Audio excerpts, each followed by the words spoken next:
Hello, I'm Christopher Springman, and thanks for joining us on Body Language. As a healthcare correspondent, I really like inspirational stories with positive outcomes, which is why I'd like to introduce you to Dacy Zacharias and her two daughters, Lexi and Callie, both of whom were born deaf and now hear like many typically developing children because of their cochlear implants.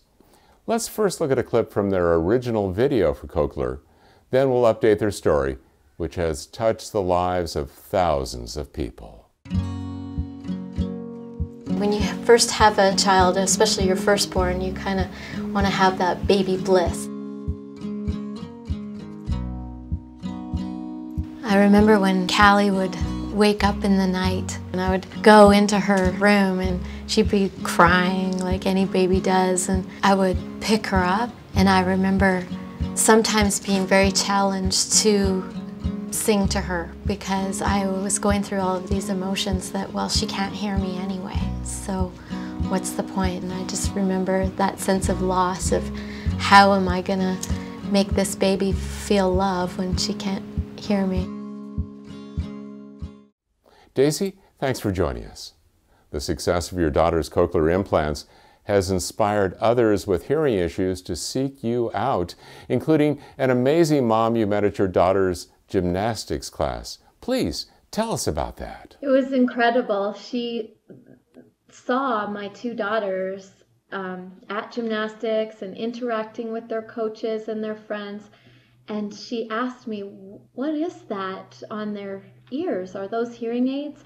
And I said they were cochlear implants, and she herself wore 2 hearing aids, but still was not very able to hear speech. And eventually she got the surgery done herself, and her world just opened up after that. And we've remained very good friends with each other.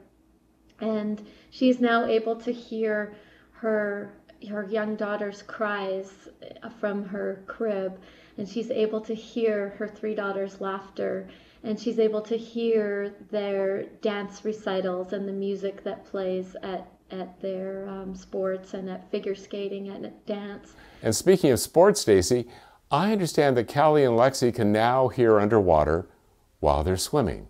So before, when the girls would go swimming, they actually had to take the outside device. They wear an external sound processor, and they used to have to take it off. Up until this year, we actually have, it's called an Aqua Plus, and it's a little covering that goes on over top of their sound processor. And it was an incredible experience for me to sit back and watch them interacting and playing Marco Polo and doing handstands in the water and playing and having fun with their friends. So what was that like for you, Lex?